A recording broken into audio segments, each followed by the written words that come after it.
How's it going, everyone? I'm Jakejames Lugo, and welcome to the channel, where you'll find some of the most fair and honest game reviews out there. And today we're talking about a series that I've never really played before. I never dived into the Panzer Dragoon series because I didn't own a SEGA Saturn or any of the other consoles where the games were really prevalent. But today we're going to finally tackle the remake of the very first Panzer Dragoon game, because a lot of people say this game is good, or at least it's a beloved classic.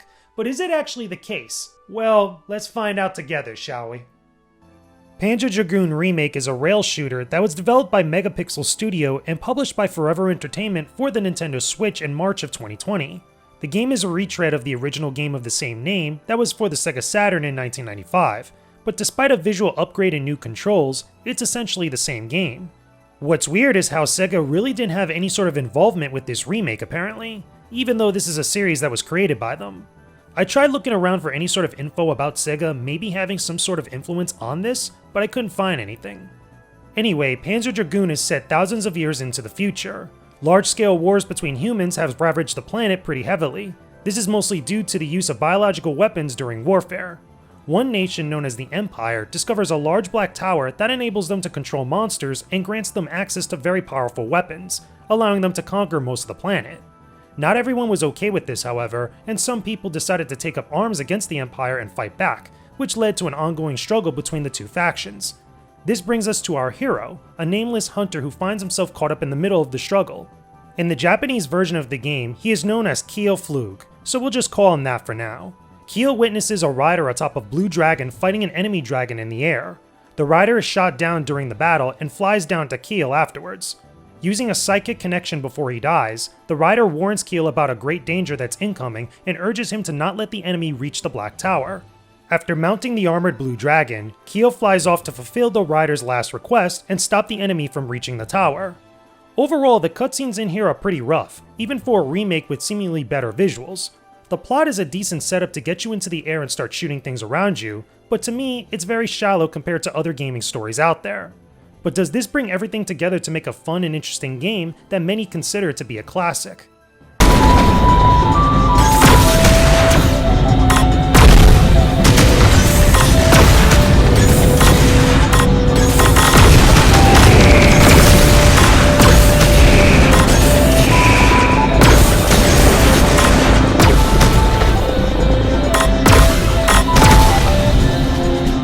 Now, real talk, this story is very meager. There really isn't a whole lot to latch onto or enough cutscenes or other little sections of the game that really detail what the story actually is or what's going on with the big plot. A lot of what I got about the story actually didn't come from the game itself. I actually read a whole bunch of other stuff like wikis and other little supplemental material that gave me some idea of what the big story is with Panzer Dragoon. Because just by going what's actually shown in the game, there's still some of the basic elements there, but as far as everything else going on with the world, you're just not really given a whole lot. On top of that, because this is a remake, you'd expect to see a lot more done with this, but for whatever reason, we only just got the bare minimum here. And it's the same thing with the visuals. Even though they're polished up and they look a little bit different and better than what was in the SEGA Saturn original, some of the visuals do get lost in the background, especially when things are in motion. The big standout with this to me was the enemies, because just by looking at them while you're playing the game, they do look like those polygonal models that you saw in the Saturn version,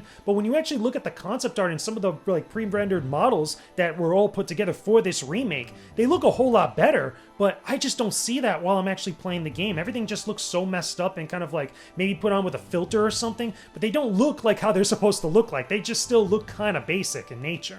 But this is all one thing. What about the gameplay itself? Is this game still as good as so many other people have said? Because I see so many SEGA fans talk about why Panzer Dragoon is so good, or at least should be beloved. But is that actually the case? To be honest with you guys, some might actually question my SEGA fandom with this, but meh. Now, before I get into it, I want you all to understand an important thing. There's very little that's been changed up with the gameplay of this remake from the original Panzer Dragoon, so everything that I mentioned can also be applied to the original game, no matter where you play it. And I honestly think that's kind of disappointing. I feel like this remake had an opportunity to really fix up some things that didn't work the first time, especially with it being on modern consoles. So what do I mean by all this? Panzer Dragoon is an on-rail shooter where you control your target reticule on the screen, not so much the movement of your dragon within the world. You're guided in one general direction most of the time, rather than freely exploring the area around you. Yes, you can dodge and move around the screen as you fight enemies, but the game is still pulling you in one direction throughout.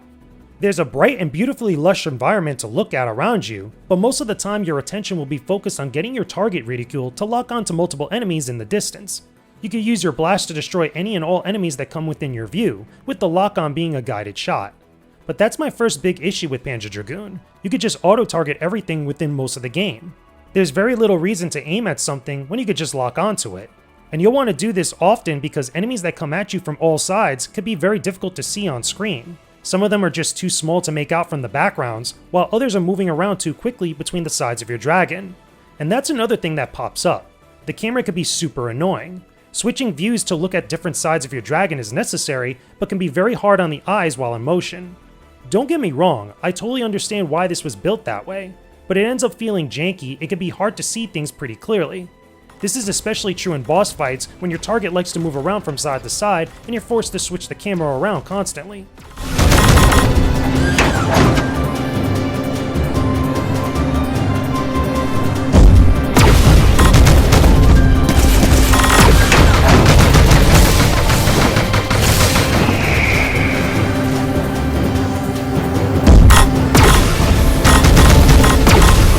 Beyond that, the game is very short to complete. There's about 6 stages that can be finished within minutes, even though some of the boss battles feel like they drag out. Once I was done with the final stage and the credits rolled, there wasn't any good reason for me to go back and replay anything. You don't get any sort of reward for doing better in any of the levels. Finishing the game once does unlock some extra concept art and cheats, but that's about it. Nothing more than that. I will say that I do like the ability to play as only the dragon without the rider showing up on top, as well as being able to have God mode and rapid fire enabled.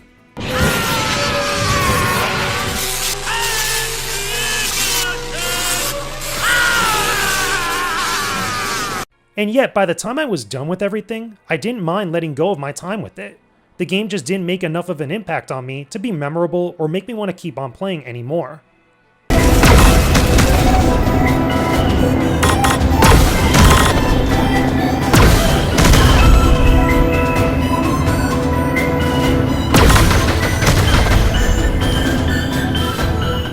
Now, don't hate me for everything that I've said up to this point. I just feel that this game doesn't play that very good. It just doesn't feel good to play through. I have a whole lot more fun playing through a Star Fox game through those on-rail sections than I do with this one, even though both games are essentially very similar. My biggest problem with this game in particular, because it's a remake, I don't feel that enough was done to really fine-tune and tweak the gameplay enough to really play better than probably the Saturn original. Even though I didn't play that game, it does feel like this game has a real archaic control scheme, or at least a feel to it while I'm going through each stage. You know, just my movement with my reticule and my dragon as I'm trying to move side to side to dodge enemy shots just feels like it has this weight and this drag to it that just feels very awkward and weird. Now, granted, you don't have free control of your dragon. You're not going all over the place within these environments, but it should still feel good in the same way that a Star Fox game does with its movement. Again, you're being able to move your reticule and your ship across the screen without having to feel like you're constricted. And I feel like in Panzer Dragoon, I feel constricted all the time. Shots I should be dodging fairly easily, I'm not able to do so, especially with the boss fights, which I feel like, you know, they're not hard, they're very easy to deal with, but some of the shots that I actually get hit with just feel very cheap. So to wrap everything up, can I recommend that you guys check out Panzer Dragoon Remake on the Nintendo Switch or any other platform? If I'm being real with all of you, nah, I don't think this game is that great. It gives you a short amount of time to really enjoy it. Again, this is based on a classic game that's a remake of that game from the Saturn, but I feel like just such minimal effort was put into this, and there really isn't like a huge payoff. By the time you're done with it, you're not really going to want to go back to play it again, kind of like what happened with me. If you've never played any of the Panzer Dragoon games, I feel like there's other older games that are probably much better than this, and I do wish that there was just more given to this to celebrate the legacy of that franchise. I mean, if there was more extras or other types of cool, neat goodies that were included in here by finishing the game, I would say then maybe check it out if you're just curious about the franchise, but beyond that, there's just nothing really here to really justify diving into it. Personally, for me, I found this game on a real big sale on the Nintendo eShop. I actually picked it up for less than $5, so if you could find it on that big of a sale, then by all means check it out. But if you still see it at full retail price, you're not really missing anything if you decide to skip over it.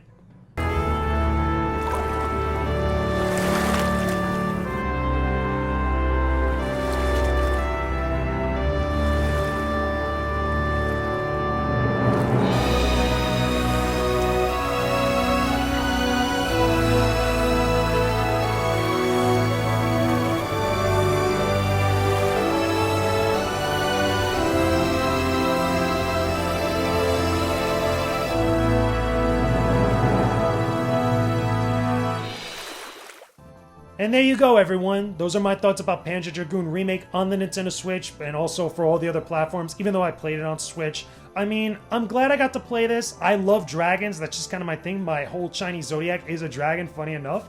But I heard so much about this series and about this game in particular, and I was like, okay, this should be cool. Granted, it's an older game, and it's got a remake, but still, like, I'm just really disappointed. I expected a whole lot better. But as always, with any game that I review on this channel, that's just my opinion about Panzer Dragoon Remake. Let me know your thoughts and opinions about this game down below in the comment section. Tell me, are you a fan of Panzer Dragoon? Have you played any of the other games in the series? What are some other SEGA games that are classics or other classic iconic games that you want to see get the remake treatment? Hopefully much better than this one, right? Talk to me about that stuff down below in the comments section.